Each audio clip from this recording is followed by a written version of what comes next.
The interest rate on student loans doubled on July 1st. Because Congress failed to act, our lowest income students are now paying twice as much on these new loans. And while students are paying more, the federal government is boosting its own profits.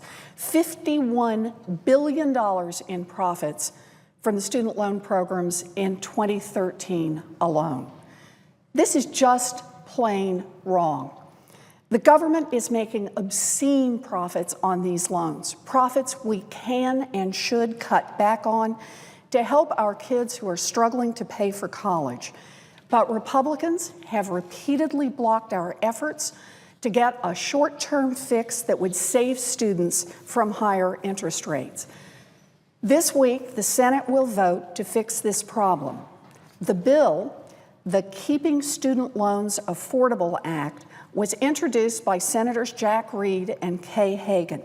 It would drop the rate on direct student loans back down to 3.4% for 1 year, retroactively as of July 1st, and give Congress time to develop a plan to do the three things we really need to do: reform student loan debt, interest rates on the new loans, refinance $1 trillion in existing debt, and lower college costs for all of our kids. Republicans have a different approach. Despite the obscene profits of the current program, they propose to make even more money from students. Their current proposal would bring in an extra $1 billion in profits off the backs of our students. Listen to the numbers. New loans will produce $184 billion in profits for the U.S. government over the next 10 years.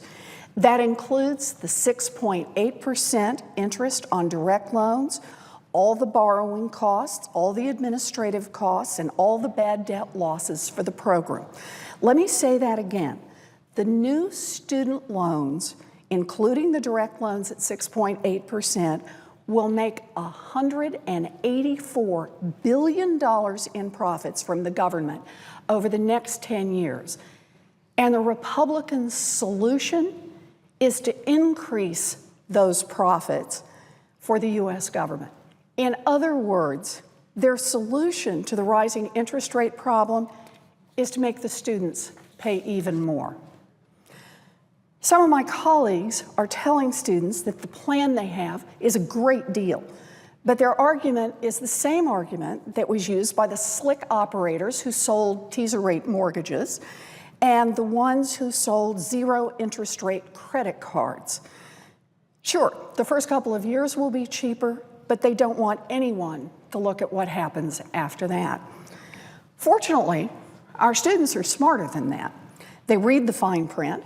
They know that in the end, this debate boils down to simple math. Math that our students understand, even if some people in Congress wish that they didn't. Our students sent a letter to Majority Leader Reid and Minority Leader McConnell with a clear message: a bad deal is worse than no deal at all. Our students need a plan that costs them less money, not a plan that costs them more. I talk a lot about math, but the Senate's decision about student loans is a decision about our values and a decision about how we build a future.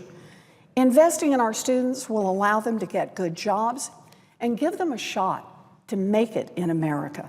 But that same investment will also create new industries and grow the economy for everyone. We shouldn't treat our students like a profit center. We shouldn't ask them to pay an extra tax to go to school.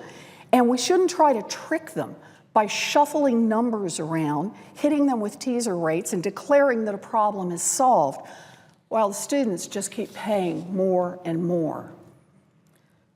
There are real problems in higher education today: skyrocketing college costs, historic levels of student debt, and high borrowing rates.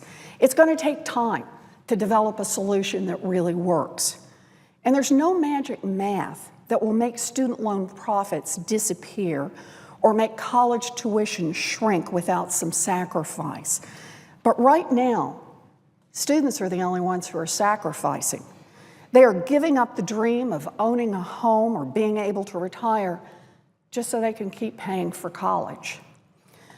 Congress can ease the burden on our students, and we should be committed to doing just that, because this is how we build a stronger middle class. This is how we build a better future for our entire country. It's a first step, but it's a good one. Congress can pass the Keeping Student Loans Affordable Act. It's a short-term patch to keep the interest rates on new loans from doubling for 1 year, while Congress develops a plan to reform student loans and to make college more affordable. I support the measure, and I urge my colleagues to do the same. Thank you, Madam President. I suggest the absence of a quorum.